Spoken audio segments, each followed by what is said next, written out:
Bonjour à tous et bienvenue au nouveau webinaire du cabinet Accence Avocat. Je suis Agathe Vitour, avocate au sein du cabinet en charge du droit public et du droit des usagers. Je remplace Olivier Poinceau qui ne peut pas être parmi nous aujourd'hui. Bonjour, je suis Patrick Nettali, responsable de projet au sein du cabinet Accence. Et donc, je vais accompagner Agathe pour cette présentation ce matin. Et aujourd'hui, nous vous présentons donc un nouveau webinaire. Chaque mois, nous tâchons de vous présenter un sujet d'actualité utile pour la gestion de vos établissements et de vos services sociaux et médico-sociaux. En qualité de gestionnaire du secteur social et médico-social, vous êtes confronté à la nécessité de traiter un grand nombre de données provenant de vos usagers. Le traitement, l'utilisation et l'accès de ces données sont nécessaires pour assurer leur prise en charge, une prise en charge de qualité. Et en qualité de gestionnaire, vous devez également assurer la confidentialité des informations qui sont transmises par vos usagers.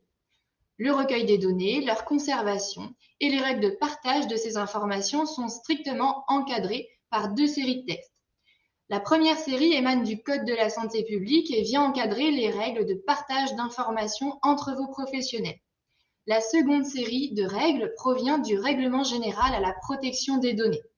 L'objectif de ce webinaire aujourd'hui est de vous présenter les grands axes de la réglementation, identifier les différentes exigences pesant sur vous en provenance tant du Code de la santé publique que du RGPD. Et nous le verrons, ces deux réglementations ne se superposent pas toujours, ne coïncident pas toujours, ce qui peut être source pour vous au quotidien de complexité. Et plus généralement, nous souhaitons à travers cette présentation vous donner des pistes de réflexion et des conseils pour mettre en œuvre de manière pratico-pratique cette réglementation au sein de vos équipes.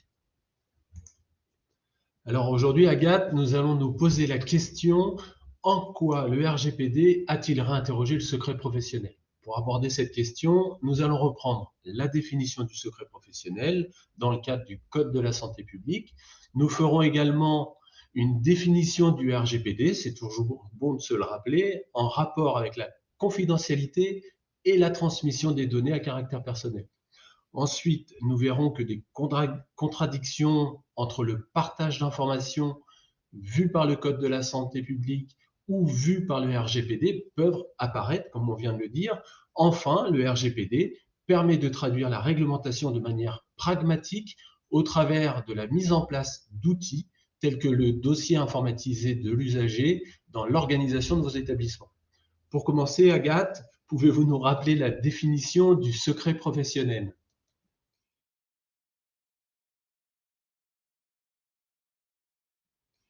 Eh bien oui, tout à fait. Le secret professionnel est une obligation de se taire qui s'impose à certaines catégories de professionnels. Initialement, on s'est d'abord attaché à la volonté de la personne qui confiait cette information. On considérait comme secret toute information qui serait livrée aux professionnels avec interdiction explicite de la communiquer. In fine, la jurisprudence a évolué et la définition du secret professionnel a ensuite été entendue. On retrouve cette définition dans le Code de la santé publique qui nous dit que le secret couvre l'ensemble des informations concernant la personne venue à la connaissance du professionnel, de tout membre du personnel de ces établissements, services ou organismes et de toute autre personne en relation de par ses activités avec ces établissements ou organismes. On a donc une définition relativement extensive du secret professionnel. Et l'intérêt d'évoquer aujourd'hui le partage d'informations à caractère secret pour vous en tant que gestionnaire relève de plusieurs enjeux. Les usagers de vos établissements et services ont le droit à la confidentialité des informations les concernant. Vous devez, en qualité de gestionnaire, leur garantir le droit à la vie privée, à l'intimité. Mais dans un second temps, vos professionnels ont forcément besoin de communiquer entre eux pour assurer une prise en charge de qualité. C'est pourquoi nous allons étudier aujourd'hui les modalités de partage d'informations à caractère professionnel au sein de vos équipes. On exclura bien évidemment les hypothèses où vos professionnels sont dans une situation d'obligation de parler pour, par exemple, dénoncer un crime, un délit ou des cas de maltraitance. On se positionne dans ce webinaire sur les relations du quotidien sur les informations qui peuvent ou non être transmises entre professionnels et selon quelles modalités.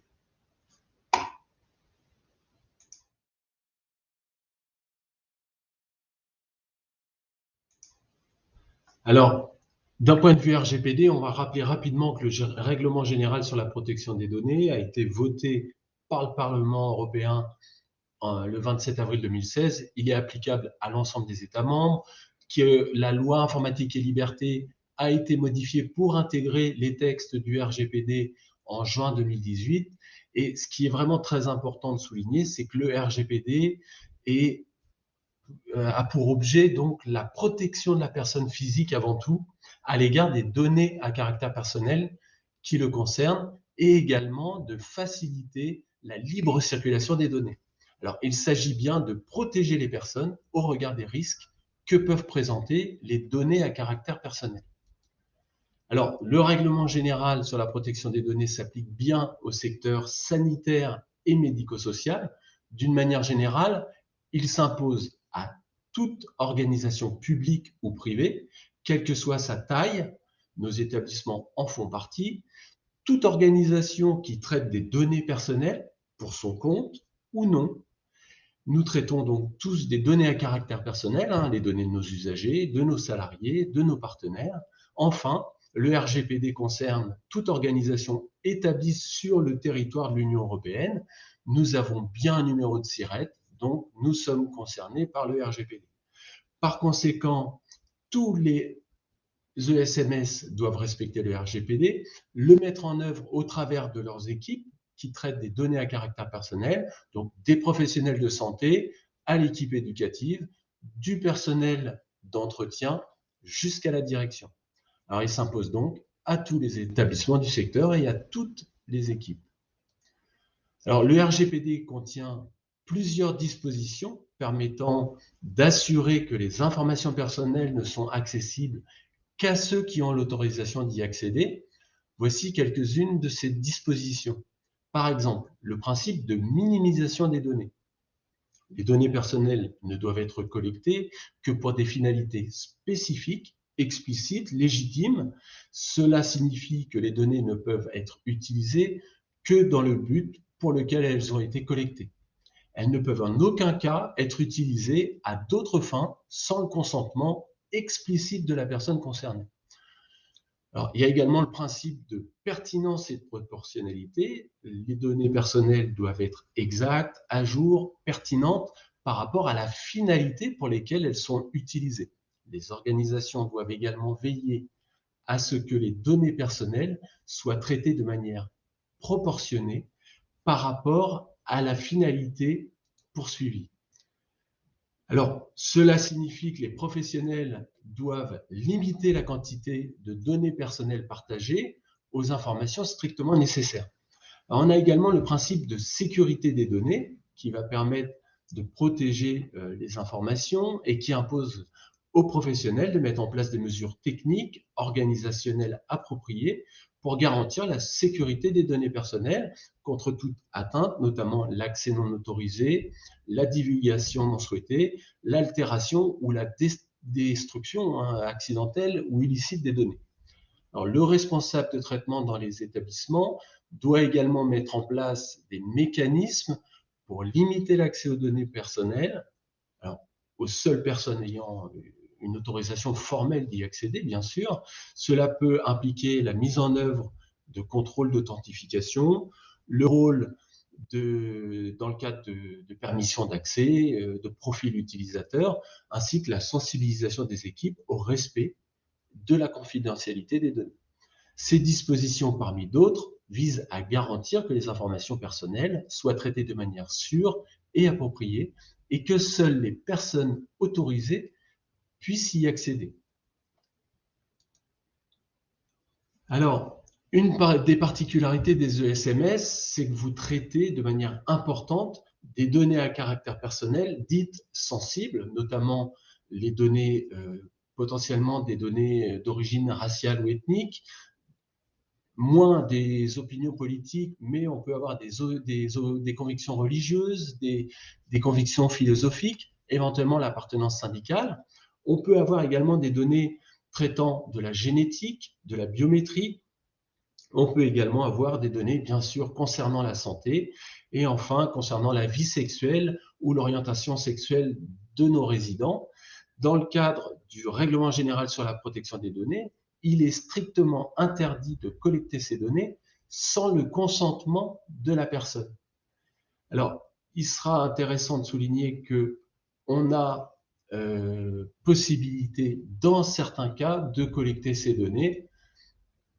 Donc, on va le voir ensuite. Alors, excusez-moi, j'ai perdu le fil de ce que je voulais vous dire. Donc, alors, ce qui est important, donc, c'est qu'effectivement, pour recueillir des données sensibles, il faut donc soit avoir le consentement express de la personne, soit que cette personne ait manifesté publiquement son appartenance religieuse ou politique. Dans ce cas-là, effectivement, on peut traiter les données. Et enfin, si la personne adhère à une association politique, religieuse ou philosophique, là, on pourrait traiter ces données-là. Alors, les données sensibles sont soumises à l'ensemble des obligations du RGPD, le principe de collecte et de stockage uniquement si on a une finalité précise et déterminée, si on applique la transparence, c'est-à-dire qu'on informe les personnes sur leur traitement de données et donc particulièrement si on traite ces données sensibles. Enfin, il faut que l'ensemble de ces données soient traitées de manière sécurisée. Alors, pour les données de santé ou d'accompagnement social, il faut savoir qu'en termes de sécurité, il va être indispensable de mettre en place, si on fait héberger les données à l'extérieur de notre établissement, un hébergement HDS, un hébergement de données de santé. Donc, c'est un cahier des charges spécifique qui déterminera les moyens et les niveaux de sécurité à mettre en œuvre.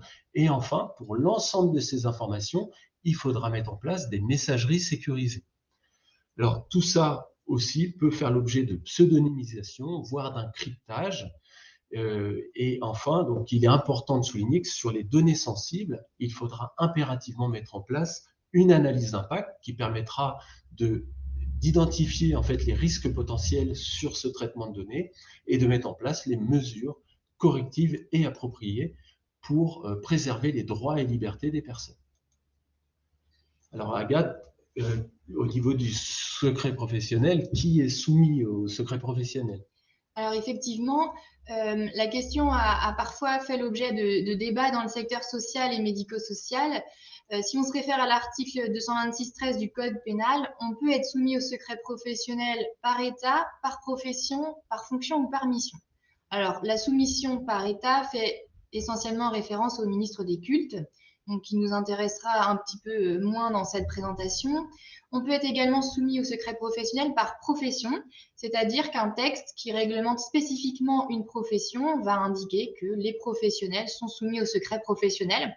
C'est le cas pour les professionnels de l'aide sociale à l'enfance, les personnels du CHRS, les membres des CCS qui interviennent dans l'instruction des dossiers d'admission à l'aide sociale. C'est également le cas pour les personnels de l'assurance maladie ou encore des équipes pluridisciplinaires de la MDPH. Donc là, on a une profession dans son entièreté qui sera soumise au secret professionnel indépendamment du lieu d'exercice de la profession. Mais on peut également être soumis au secret professionnel par fonction ou par mission. Et c'est cet élément-là qui va nous intéresser pour le secteur social et médico-social, puisque tous les usagers de nos établissements sociaux et médico-sociaux ont le droit à la confidentialité des informations transmises. Et le Code de la santé publique nous précise que toute personne prise en charge par un professionnel dans un établissement social ou médico-social a le droit au respect de sa vie privée et du secret des informations le concernant. Ce qui fait qu'aujourd'hui, on peut affirmer que l'ensemble des professionnels du secteur social et médico-social sont soumis par fonction au secret professionnel. Je sais qu'il y a quelques années, il y avait eu des débats au sein d'un ESMS qui est soumis au secret et qui ne l'est pas en fonction de sa profession. Et bien là, si l'on se réfère aux droits garantis aux usagers, à la définition extensive livrée par le Code de la santé publique, on peut aisément affirmer que l'ensemble des professionnels de nos établissements sont soumis au secret. Et cet élément est important pour vous, directeurs d'établissement, à le rappeler à vos équipes. Mais ça n'empêche que si tous les professionnels sont soumis au secret, ils ont nécessairement besoin de communiquer entre eux. Et c'est là l'intérêt aujourd'hui de ce webinaire, c'est de savoir comment je communique avec mes collègues si je suis moi-même soumis au secret. Donc bien évidemment, l'obligation de silence a été aménagée pour tenir compte des impératifs de prise en charge de l'usager et assurer la qualité de sa prise en charge. Pour certaines professions, notamment de l'aide sociale à l'enfance ou de l'action sociale, on a des textes spécifiques dans le Code de l'action sociale et des familles, mais de manière générique pour tous les professionnels. Pour savoir comment on peut partager une information avec ses collègues, on se réfère aux dispositions générales du Code de la santé publique. Cet article est vraiment le support de communication, d'information à caractère secret entre professionnels. Cet article nous dit qu'un professionnel peut échanger avec un ou plusieurs professionnels identifiés des informations relatives à une même personne prise en charge, à condition qu'ils participent tous à sa prise en charge et que ces informations soient strictement nécessaires à la coordination ou la continuité des soins, à la prévention ou à son suivi médico-social ou social. Cette définition, elle est très importante puisqu'elle nous indique, elle apporte beaucoup de limites sur la communication en interne dans les établissements. Il est souvent assez facile d'aller discuter avec un collègue d'une situation, mais ce texte vient vraiment reposer le principe de l'intérêt à connaître. Quand on s'adresse à un collègue, il faut toujours avoir à l'idée, est-ce que déjà ce collègue-là intervient dans la prise en charge de cet usager ? On a des établissements où on a plusieurs unités, on a des établissements assez grands où tous les professionnels n'interviennent pas systématiquement pour la prise en charge d'un même usager. Donc déjà, il faut toujours se poser la question de savoir si l'information que je vais délivrer à mon collègue concerne bien un usager qui est pris en charge par ce collègue. Et ensuite, est-ce que cette information, elle est nécessaire à la prise en charge de cette personne ? Est-ce qu'un éducateur sportif qui intervient 2 fois par semaine a vraiment besoin de connaître tout le passé familial de l'usager? Peut-être que non. Dans ces cas-là, il y a vraiment une nécessité de proportionner les paroles et les informations que l'on transmet pour se limiter aux informations strictement nécessaires. Alors, ça nécessite vraiment en interne de faire un travail de formation et de discussion au sein des équipes, de rappeler régulièrement cette règle.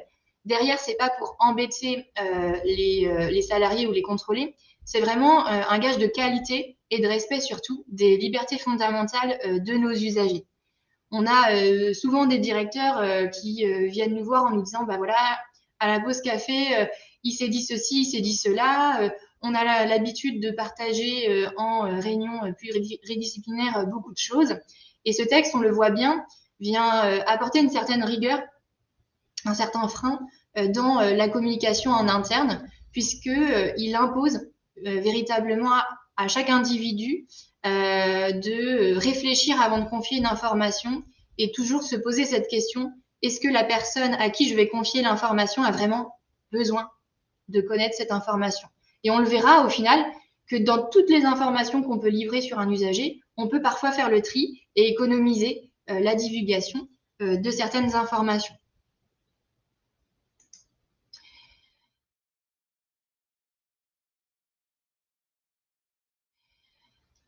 On va s'intéresser plus particulièrement aux modalités de partage d'informations. Une fois qu'on a dit qui pouvait partager l'information, il faut s'intéresser à comment je partage l'information. Et là, le Code de la santé publique est extrêmement technique et il a été essentiellement pensé pour un fonctionnement dans les établissements sanitaires et moins pour les établissements sociaux et médico-sociaux, ce qu'on nous permettra de mettre un certain nombre de critiques et de réserves sur son application réelle dans le secteur social et médico-social. Donc, les partages d'informations va varier en fonction de 2 éléments, la catégorie à laquelle appartient le professionnel et l'appartenance ou non à la même équipe de soins. Donc, on vous a fait un petit tableau récapitulatif qui est, à mon sens, important d'avoir en tête et à diffuser au sein de vos établissements. La communication entre professionnels qui n'appartiennent pas à la même équipe de soins est soumise au consentement préalable de l'usager. Alors, Qu'est-ce qu'une équipe de soins? C'est l'ensemble des professionnels qui vont intervenir directement au profit d'un même usager pour la réalisation d'un acte de diagnostic, de compensation du handicap, de soulagement de la douleur, de la prévention de la perte d'autonomie, l'ensemble des actions qui sont nécessaires à la coordination de son accompagnement. Ces professionnels-là, ils peuvent soit exercer au sein du même ESMS, soit au sein d'une même structure de coopération, mais peuvent également appartenir à la même équipe de soins, des professionnels extérieurs à l'établissement, mais qui ont la qualité de membres de l'équipe de soins parce que l'usager s'adresse à eux pour la réalisation d'un certain nombre d'actes de suivi individuel. Donc, déjà, premier élément et première étape en interne, identifier les équipes de soins. Vous avez par exemple au sein de vos établissements plusieurs psychiatres qui peuvent intervenir de manière ponctuelle dans la semaine. Ces psychiatres ne vont pas forcément intervenir auprès des mêmes usagers. Donc, on a là, par exemple, 2 professionnels qui n'interviennent pas dans la même équipe de soins. On peut faire partie du même établissement, mais ne pas être dans la même équipe de soins. Si, par exemple, votre établissement est divisé en 3 ou 4 unités, avec des équipes qui n'ont pas vocation à se mélanger entre ces unités-là, eh bien, on a des équipes de soins strictement identifiées. Et donc, si vous êtes amené, si vous estimez qu'il est nécessaire pour le suivi d'une personne d'aller consulter un professionnel d'une autre équipe de soins, eh bien, il faut recueillir le consentement préalable de l'usager ou de son représentant légal. Donc là, c'est une démarche spécifique imposée par le Code de la santé publique. Ce consentement, il ne peut être donné qu'après avoir reçu un certain nombre d'informations. C'est-à-dire que si, par exemple, un professionnel d'une équipe de soins veut interroger un autre professionnel d'une autre équipe de soins, il faudra indiquer à l'usager ou son représentant légal la personne à qui vous souhaitez communiquer une information, sous quel support et quelles seront les mesures prises par l'établissement pour préserver la sécurité de l'information transmise. Et une fois qu'on a le consentement préalable de l'usager, on peut à ce moment-là partager l'information. Ensuite, au sein de la même équipe de soins, les modalités de communication vont varier en fonction de la catégorie de professionnels à laquelle j'appartiens. Le Code de la santé publique définit 2 types de catégories. La première catégorie, ce sont les professionnels de santé. La deuxième catégorie, c'est l'ensemble des autres professionnels qui ont vocation à intervenir dans nos établissements sociaux et médico-sociaux. Les assistants de services sociaux, les éducateurs et aides familiaux, les MJPM, les non-professionnels de santé mais salariés des ESMS, les accompagnements éducatifs et sociaux, les psychothérapeutes, les ostéopathes, etc. Donc là, on a une deuxième catégorie de professionnels extrêmement large. Donc quand je communique au sein de la même équipe de soins et au sein de la même catégorie de professionnels, je n'ai pas spécifiquement besoin d'informer l'usager. En revanche, la communication entre professionnels des 2 catégories doit nécessairement passer par une information préalable de l'usager ou de son représentant légal. Autrement dit, si un médecin coordonnateur d'un EHPAD et quelqu'un qui intervient pour l'animation dans un EHPAD, ce sont des professionnels qui n'appartiennent pas à la même catégorie et donc la communication devra nécessiter une information préalable. On le voit, le Code de la santé publique est extrêmement exigeant, extrêmement complexe et les catégories présentes dans ce code ne coïncident pas tellement avec les équipes pluridisciplinaires de nos établissements sociaux et médico-sociaux, ce qui nécessite de véritablement prendre du recul sur cette réglementation et essayer de dégager des pratiques en interne pour essayer au mieux d'être respectueux de ces exigences et avoir surtout en tête la nécessité de solliciter le consentement préalable avant communication entre 2 équipes de soins différentes. Il est également important en tant que gestionnaire de savoir à qui vous pouvez communiquer les informations lorsque vous faites l'objet de contrôles ou d'interrogations d'organismes publics extérieurs. Puisqu'effectivement, lors d'un contrôle, l'ARS ou le conseil départemental ou la préfecture peut être amené à solliciter de votre part des informations. Idem, lorsqu'il y a une enquête du défenseur des droits, vous êtes potentiellement amené, sollicité à communiquer des informations. En tant que gestionnaire, c'est important de savoir à qui vous pouvez communiquer des informations et surtout quelles informations vous pouvez leur communiquer pour pas vous mettre en faute vis-à-vis de votre obligation d'assurer la confidentialité des informations qui vous sont soumises.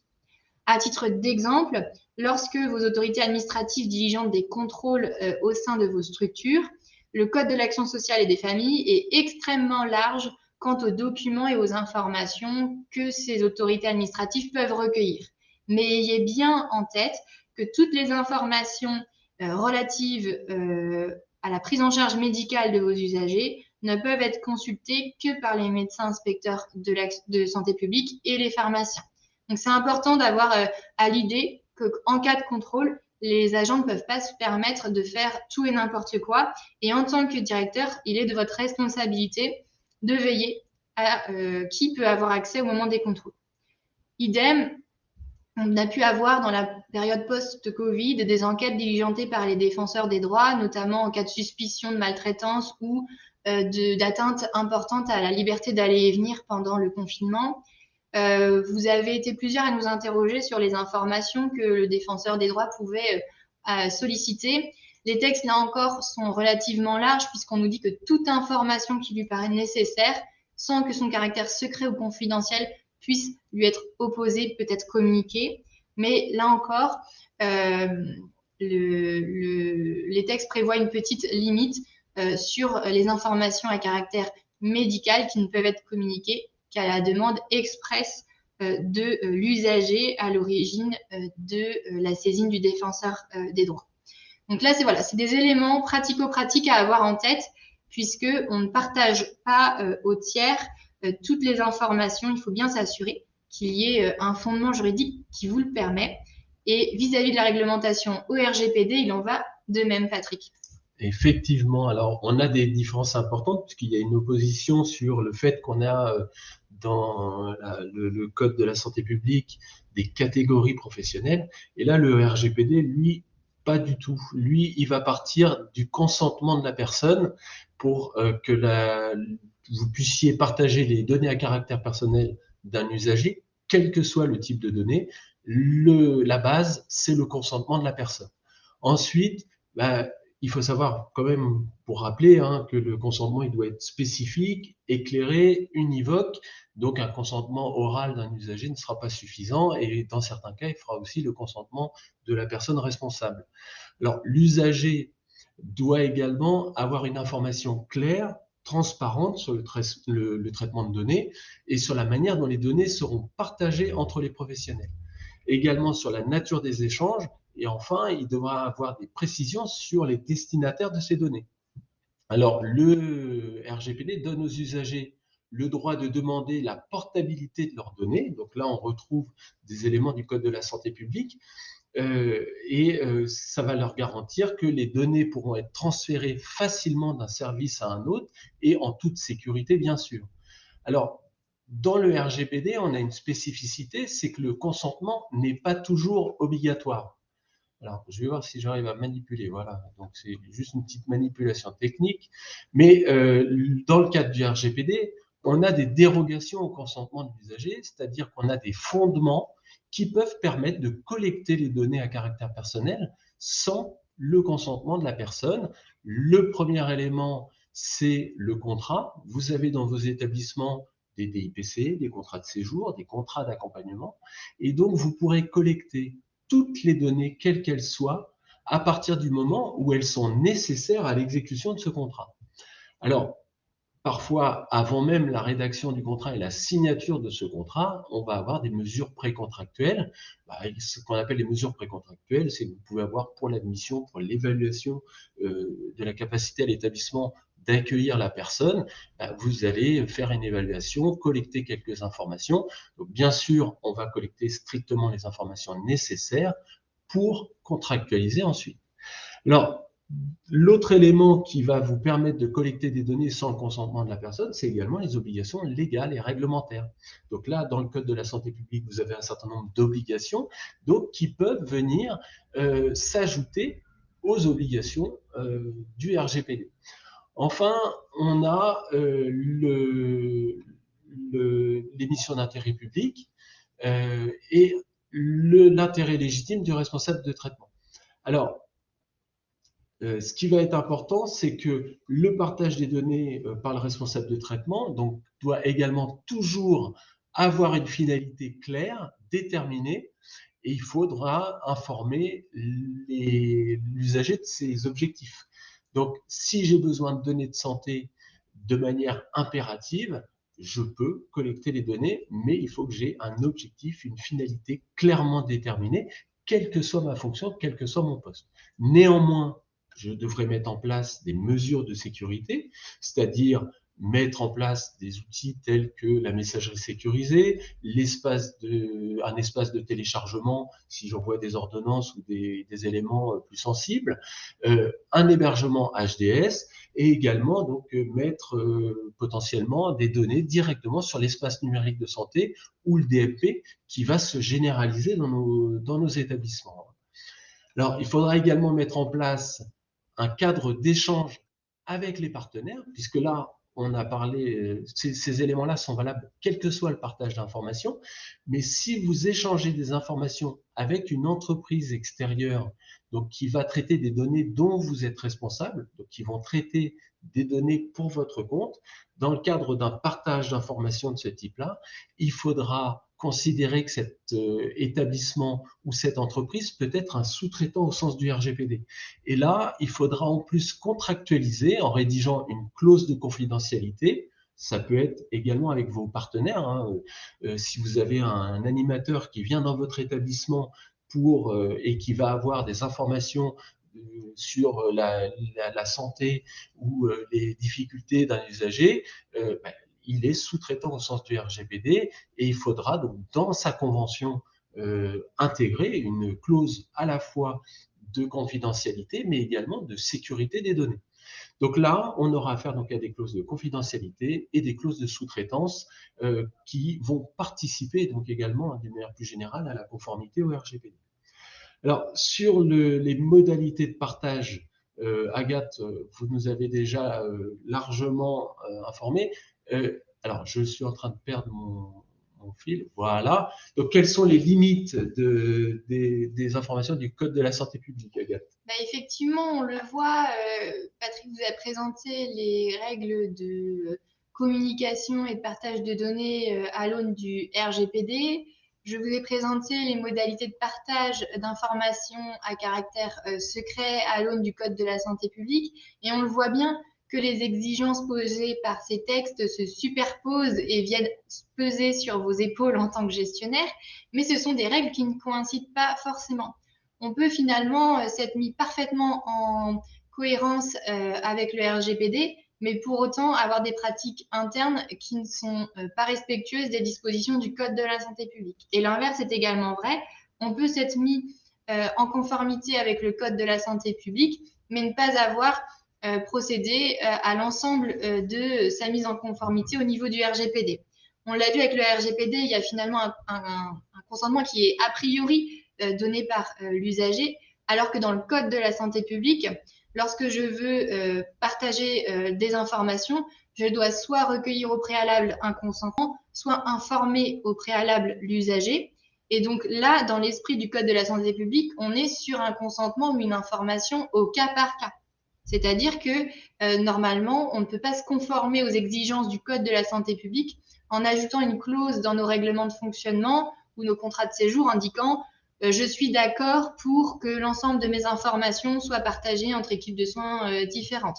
Donc, on peut travailler en interne sur des documents, sur des protocoles, sur des formations pour essayer de sensibiliser et d'être le plus proche possible de l'exigence du texte. Mais c'est vrai qu'on a des textes, que ce soit RGPD et Code de la santé publique, qui ne coïncident pas.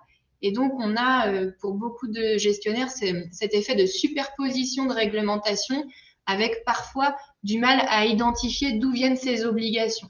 Et on a également des textes qui sont pensés avec des philosophies différentes. Hein. Le RGPD ne s'applique pas qu'aux ESMS. C'est vraiment quelque chose de très général. Et les règles qui s'appliquent pour les professionnels du médico-social issus du Code de la santé publique ont été davantage, je pense, pensées et réfléchies pour le domaine sanitaire et moins dans le domaine médico-social. Donc, c'est vrai que cette question du secret mériterait d'être étayée dans le Code de l'action sociale et des familles pour mieux épouser les enjeux d'équipes pluridisciplinaires. Dans les ESMS, on est loin d'avoir que des professionnels de santé et on a des métiers très divers, très hétérogènes. Et donc, c'est vrai que ça mériterait d'être toiletté et d'être éclairci. Alors effectivement, hein, le RGPD vise à renforcer la sécurité des échanges de données. Il présente lui aussi des limites. Déjà, on a un des fondements qui est l'intérêt légitime du responsable de traitement. J'ai pas insisté dessus tout à l'heure. Il fait partie donc des 6 bases légales qu'on a vues. Il amène un certain flou. Il peut, puisque c'est à l'appréciation du responsable de traitement. Et donc là, on ne peut fonder un traitement sur l'intérêt légitime que si on a une information claire et précise de la personne et si on juge que c'est nécessaire. Donc le jugement de la personne met une approximation qui finalement fait qu'on peut avoir un doute sur certains niveaux de sécurité. Alors, on a également dans les référentiels de la CNIL l'intérêt légitime qui est considéré dans le cadre de la plupart des finalités pour lesquelles on collecte des données pour l'accompagnement à la fois des mineurs, des personnes âgées, des personnes en situation de handicap, hein, puisque vous avez 2 référentiels.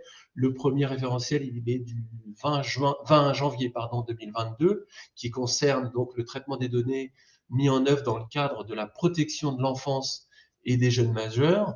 On a un deuxième référentiel du mois de mars 2021 qui est relatif au traitement des données des personnes hébergées dans le cadre des personnes âgées, pour les personnes âgées et les personnes en situation de handicap. Et dans ces référentiels-là, le fondement principal mis en avant pour la collecte d'informations, c'est l'intérêt légitime. Et pourtant, l'intérêt légitime, le RGPD nous dit que l'intérêt légitime ne peut pas être retenu que si le traitement satisfait à la condition de nécessité. Alors, quelle est la nécessité? Si je demande à 2 éducateurs de quelle information ils ont besoin pour accompagner un jeune, j'aurai certainement des éléments communs, mais je ne suis pas sûr d'avoir tout à égalité. Le responsable de traitement aussi, pour faire valoir l'intérêt légitime, doit être en mesure de démontrer la validité du recours à cette base légale. Donc là aussi, hein, comment le démontrer? Et enfin, le traitement ne doit pas heurter les droits et les intérêts des personnes concernées par le traitement des données. Donc vous voyez que la définition de l'usage de l'intérêt légitime nous apporte quand même, nous laisse quand même une certaine latitude dans le traitement des données. Alors, on a également une deuxième limite importante, c'est que c'est la conformité des établissements eux-mêmes, c'est-à-dire que si je partage des informations dans mes équipes, si je respecte strictement le Code de la santé publique et le RGPD, c'est parfait, mais je transmets régulièrement dans le cadre du parcours de l'usager des informations dans différentes structures, et là aussi, quel est le niveau de conformité actuellement de l'ensemble des structures? Ça peut effectivement apporter un point de faiblesse dans la sécurité du partage de l'information et dans le traitement des données à caractère personnel. Enfin, il y a la sécurité du partage de l'information qui dépend d'outils d'information. Alors, c'est des outils papier parfois, les outils informatiques. Et là, particulièrement sur les outils informatiques, on a une problématique d'indisponibilité des outils puisque pour les données de santé, aujourd'hui, tout le monde est bien au courant, on doit utiliser une messagerie sécurisée, mais il faut savoir que pour les données d'accompagnement social de personnes fragiles, on devrait faire de même. Et même pour les données de santé aujourd'hui, on voit bien que dans les établissements, on a des problèmes de disponibilité des messageries, de compatibilité des messageries. Et là, effectivement, ça peut amener aussi une faille de sécurité importante sur les données à caractère personnel. Alors, pour vous rassurer quand même et apporter une note positive sur le sujet, c'est que on a aujourd'hui, donc, la disponibilité technologique devrait quand même faire un bond important, puisque il y a le programme ESMS numérique auquel beaucoup d'entre vous participent dans le cadre des GRAP. Donc, c'est un projet qui est porté par le CNSA, qui vise à généraliser l'utilisation du numérique dans les établissements. Et là, Dans le cadre de ces projets-là, on a des cahiers des charges qui vont permettre de répondre justement à l'interopérabilité, au niveau de sécurité nécessaire en termes de transmission de données, etc. Enfin, le RGPD aujourd'hui fait face à un certain nombre d'évolutions technologiques importantes, notamment les réseaux sociaux, l'émergence de tous les outils comme l'intelligence artificielle, l'Internet des objets, et on peut s'interroger sur le retard éventuellement pris par la réglementation par rapport à ces outils. On le voit au quotidien hein, lorsqu'on intervient pour mettre en conformité vos établissements, que c'est assez facile pour un groupe d'éducateurs de se constituer un petit groupe Facebook ou un petit groupe WhatsApp et puis d'échanger des informations sur les usagers. C'est tellement plus rapide, plus efficace que d'utiliser l'outil métier mis à disposition et sécurisé de l'association.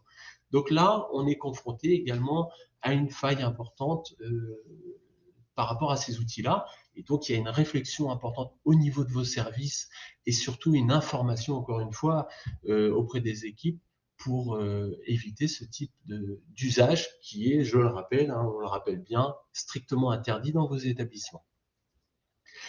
Alors, Agathe, il y a le principe de conformité qui peut être un levier dans le cadre de la démarche qualité. Et oui, on l'a vu, le code de la santé publique est complexe, mais il est possible de chercher à mettre en œuvre les principes du code de la santé publique sans construire pour autant une usine à gaz en interne. L'idée, c'est vraiment de garder cette philosophie à l'esprit. Est-ce que la personne à qui je confie l'information a intérêt à connaître de cette information et contribue à prendre en charge l'usager qui est concerné. La mise en conformité, que ce soit celle issue du Code de la santé publique ou des règles issues du RGPD, elles peuvent être appréhendées par vous, gestionnaires, comme un vrai levier de qualité. On l'a rappelé, l'essentiel de la philosophie de ces règles, c'est de garantir les libertés fondamentales de vos usagers, leur intimité, leur vie privée. C'est-à-dire que la mise en conformité, que ce soit du RGPD ou la mise en conformité vis-à-vis des règles issues du secret professionnel, elles doivent, dans la mesure du possible, être menées dans le cadre de votre démarche qualité. On n'est vraiment pas sur une démarche où on viendra sanctionner un éducateur ou un salarié qui n'aurait pas respecté la règle. Là, il faut vraiment l'englober sur cette vision qualitative et avec en ligne de mire toujours le respect des droits des usagers. Et je pense qu'on l'aborde pas de la même manière quand on a cette vision punitive ou si on garde à l'esprit la philosophie du texte et la finalité dans l'accompagnement de l'usager. Ce qui est important pour vous aussi dans votre quotidien, c'est de se rappeler que le respect de la confidentialité des informations confiées par l'usager, que ce soit dans le cadre du Code de la santé publique ou du RGPD, font l'objet d'un critère impératif des nouvelles évaluations. Vous pourrez retrouver au critère 2.2.7 du manuel de l'HAS ce critère impératif et vous verrez que les textes qu'on a évoqués au sein de ce webinaire sont référencés, c'est-à-dire qu'il est important pour vous en interne d'avoir cette réflexion sur comment je me mets en conformité, puisque c'est des questions qui vont vous être posées par vos évaluateurs dans les évaluations qui vont intervenir très prochainement pour certains. Donc voilà, et c'est bien un critère impératif, donc on peut vraiment pas faire l'impasse sur cette question. Et de manière plus globale encore, que ce soit le RGPD ou la dimension secret professionnel, elles vont diffuser au sein de vos établissements une nouvelle philosophie de travail, mais aussi se réinterroger dans nos pratiques au quotidien. Quand je pars en pause déjeuner, j'adore ma collègue, mais elle ne vient pas du même établissement. Est-ce que j'ai le droit d'aller lui raconter tout ce qui vient de se passer dans ma matinée ? En tant que professionnel, on peut le comprendre qu'on a envie de vider son sac et très envie d'aller raconter ce qui s'est passé. Mais ça impose et ça diffuse des pratiques qui dépassent le temps de travail.